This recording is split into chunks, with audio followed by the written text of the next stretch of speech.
If you don't know who I am, my name is Tomes. I am a meter reader working for the electricity company. I have a story on my mind that I would like to tell. It was back in 2011, and I had recently moved into my first flat. It was nice to finally move away from my old town. Back then, I only dreamed of doing electrical work. I had a collection of decommissioned bits, things like old kilowatt-hour meters, time switches, ripple control relays, old consumer units, light fixtures, outlets, and switches. I always knew the danger of electrical equipment, and always did little projects with the stuff I owned, but the flat didn't offer the luxury of having everything at home, so most of my things are in a storage unit. The only things I kept in my room in the flat were a small preheat fluorescent light that I used as a nightlight, and a small collection of kilowatt-hour meters, more modern than others. The meters ended coming in way more handy than I thought they would when the billing conundrum came around. I lived with two other tenants. I will call them Bella and Kurt. Bella worked as a maid in a hotel that was actually quite close to the Lego of dwellingness that we resided in. I always thought she was pretty, but I kept that to myself, treating the ordeal as if it was a job site and she was a co-worker, despite some of my old school friends saying that was stupid and I should just go for it. Bold pieces of work they are. Kurt, on the other hand, is a gruff, middle-aged man whose favorite thing in the whole world was football.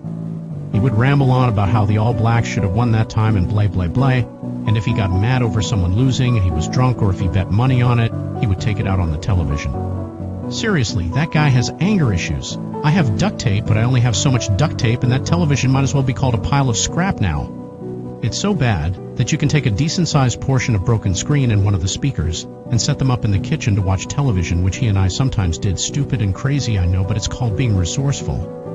For the longest time, Bella thought you got billed by how many lights or things were on. I didn't, however. I ended up wiring cords to those meters and plugging in my appliances into them, and when I went into the kitchen to boil the water or shove another frozen TV dinner into the microwave, I would hook up a meter, same for the washer and dryer meter. Everyone thought it was weird, and Bella, going into OCD housekeeper mode, would complain because it wasn't a normal thing to do. Until billing day came around, I tallied up all my meters and handed out my quota of the bill accurately.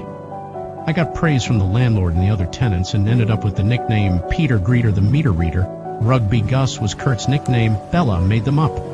I became the handyman around the place, changing light bulbs and properly fixing power cords that had been chewed on by rodents. With me established, my next issue was getting a job. I went from electrician to electrician with my resume A. Despite my education, nobody was taking on apprentices. Until my resume A reached the power company, and that's how I landed as a meter reader. I liked the job to some degree. It was simple, repetitive, and an excuse to go round places. But part of that job is going in creepy basements, into sketchy burnt-out structures in the middle of fields only accessible by goat tracks. I have seen things I wish I hadn't, like a crucified cat, blood on the walls, rooms with odors of decay, drugs, firearms, and other suspicious items, and noises that I didn't want to get involved with. The crimes I needed to involve myself in were things like meter tampering and electricity theft. I have come across things like magnets placed near meters to slow them down, or meters that had been tilted slightly to slow them down. I have seen meters that had been drilled into and had marbles dropped into them to stop the wheel from spinning, meters that had been wired backwards, broken seals, faux cardboard and paper meters, objects put in place of meters that aren't meters like alarm clocks or kitchen scales, and meters that had been intentionally smashed or torched. The worst case I had seen was at a property I had to investigate. The meter had been torched to nothing but melted plastic and arcing wires. The load wheel, the little metal disc inside that spins, was on the muddy ground, blackened and warped, but despite that damage, it was still spinning alarmingly fast. I reported it, and it turned out to be an illegal plantation, and some arrests had to be made. They found a jerry can of gasoline that had been used to thoroughly burn the meter, citing it as evidence of how much power had been used. And there is another thing I had to deal with as a meter reader: malicious and lascivious people. Angry people that look they are about to burst, one guy shoving a trash bag of yard clippings into their van, and people that just act fidgety and off. Now I have gotten all that stuff out the way, I am going to talk about the job that almost made me quit. The drive was long, the van shuddered over the long pothole-ridden road. A turntablist battle was playing on the radio, and the sun was glaring through the windshield. The house came into view, a two-story house with faded blue paint and white windows with brown vision shutters, some of which were halfway to falling off. I knocked on the door. The doorbell was dead. A lean woman in dirty clothes answered the door and tilted her head. "Who are you?" she said. "Meter reader," I muttered. "Show me to your meter, please." The house looked terrible on the inside. Dust, black mold, trash, and chinaware everywhere. 15 minutes were wasted, as she kept saying, "It's in that closet, it's upstairs, it's in the sky. Oh, it's in the master bedroom, it's, over there." I kept following her around the house, and it was getting tiring at this point. I said it again. I was more direct this time. "Your meter, please." "Oh, it's outside," she said. She showed me to her meter finally, or so I thought. When I got to the meter, it looked normal and somewhat new. The load wheel was flashing and a healthy-looking kilowatt reading was displayed. But then I realized, what is a power meter doing outside with no enclosure? I realized then that it was fake. There was no terminal cover, and an extension lead ran inside the house. I just lied and said, "There are supposed to be 2 meters in this property. Show me the second one." "Oh, that's in the basement," she said. After walking into the basement, finding a dead dog, and arguing with her when she said, "Hold my hand, please," the meter ended up being the thermometer on the wall. "Ma-am, what's wrong with you? Game's over. Your meter, please." Finally, after dealing with this very uncooperative person, she showed me to the storage room, and there, at last, was the actual damn meter. It had been smashed, with live terminals sticking out right next to a stack of paper. The load wheel was missing. I heard something rustling in a box of shoes, so I peered in, preparing for a scared rat to eat my face off. It was the load wheel, rolling around in the box full of shoes, scraping against the cardboard like a saw blade. With that much speed and momentum, something was definitely drawing a lot of current despite the lack of lights on. She must have been growing something illegal, probably why she was so loopy. Right, I have seen enough. Expect another Sparky to be around here in the next few days to repair your meter and reset your tariff. I sand as I started to leave. "Wait, don't go yet," she said. "Ma-am, I am the meter reader. I did all I needed to do and I'm done. And if you haven't noticed, it's late." Maybe you could stay a while, sit on the couch and watch some television. I'll make you a coffee." The couch was covered in dust and mold, and the television was a painting, also covered in dust and mold, plugged in with a string to a charred and smoking outlet. "Ma-am, love to, but it's my job. I come here, read the meter, and leave."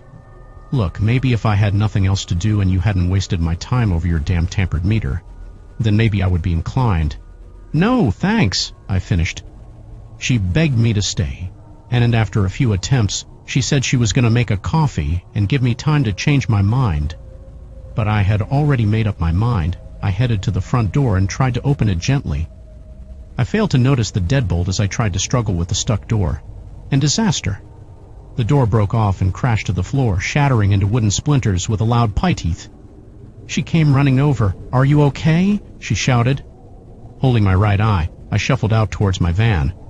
She tried to grab onto me. "Get the hell off me," I shouted. All the while I stumbled towards my van, she kept begging with excuses, which got more and more transparent of what she wanted to do with me. She practically screamed, "I need you," before throwing a piece of timber that was on the ground. It got me in the leg and I yelled out in pain. "What the hell is wrong with you? I'm calling the police. You just bloody assaulted me, god damn it," I shouted. I got into the van and shut and locked the door. My leg was screaming with pain. Just as I started the van, she jumped up onto the hood. I could hear a hissing sound, like a balloon deflating coming from outside. She started slamming her face into the windshield, leaving a spider web. Debris flew into my face and I saw blood on my face in the rearview mirror before it hung from its wires and fell onto my lap, cracking. I honked the horn loudly and rocketed backwards. She rolled off the hood, and I swerved around her limp body. I was in so much shock, I was dead-eye frozen on the road. The referee on the radio sounds so overexcited at this point that he could have been fake. The only thing I could remember about the drive was the screeching sound my van seemed to make, and the road getting lower and lower. The road was at my eye level when I started reaching familiar territory. I can't quite recall, but I remember being pulled over and practically crawling out onto the road through the van window. I remember the police asking about how long I had driven with flat tires or something. I remember stepping into an ambulance. And the last thing I remember seeing from the back window of that ambulance was my van worn complete down like an eraser, no wheels, no headlights, no hood, just a cabin sitting on the ground with the ground at dash height, the windshield still with that bloody spiderweb of cracks from the woman's head. I was out of work for a long time, just so I could mentally recover. The power company was angry about the destruction of one of their vans and blamed it all on me, of course. I told the police about what had happened, and they said that they would conduct a welfare check. That's all they said, and I haven't heard from them since. I no longer live there anymore. I'm still a meter reader, but I don't get called out as much as the meters nowadays just talk directly to the power provider. But meters still malfunction, and people are still stupid enough to tattoo with them, so I do have a bit of job security. But sometimes I dread going on long-distance routes marked on my map, and I leave it up to the seasoned guys to do those call-outs. I still can't forget her hysterical scream-crying and her bashing her face into my windshield. I have dreams about her succeeding in knocking me down and dragging me back inside. She slashed my tires, for goodness sake. I know what she wanted to do with me. Sometimes I feel bad for not staying and letting her have her way. She didn't seem malicious in the beginning. But on the other hand, what if she trapped me and I ended up on the 6 o'clock news decades later? People that live in those conditions are unpredictable, and some movies play of that part very well. All I can take from this is that I walked away from it. I am alive, and you know my story because I wrote it on a computer and published it to the internet myself, and not because I ended up in a brutal murder case.